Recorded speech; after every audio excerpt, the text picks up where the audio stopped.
Nagpaabot ng agarang tulong ang Pampanga First Provincial Mobile Force Company, katuwang ang Regional Police Community Affairs and Development Unit 3 sa mga pamilyang labis na naapektuhan ng matinding pagbaha sa lungsod ng San Fernando, Pampanga.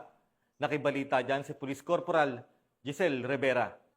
Ng tulong ng Pampanga First PMFC at RPCAD 3 sa mga residente na apektado ng baha dito sa City of San Fernando, Pampanga.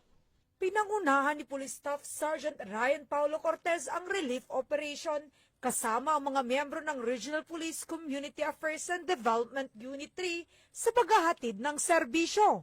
Sa kabila ng malalim na tubig dulot ng walang tigil na pag-ulan sa probinsya ng Pampanga, ay lumusong sa baha ang mga pulisya upang maipaabot ang munting tulong sa ating mga kababayan.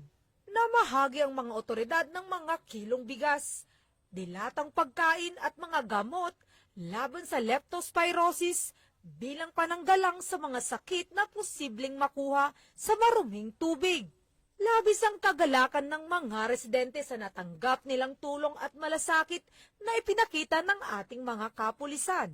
Grabe po ang tuwa ko dahil hindi na po ako ngayon barangay official pero ini-involve pa rin ako ni Sir Ryan sa ganitong gawain pang komunidad para sa ating mga tao. Maraming salamat po.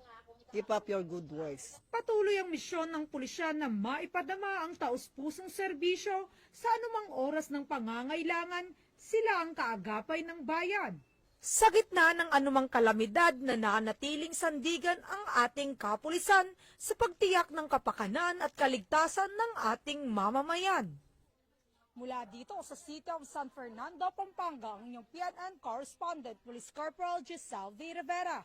Alagad ng batas, tagataguyod ng Balitang Pulis.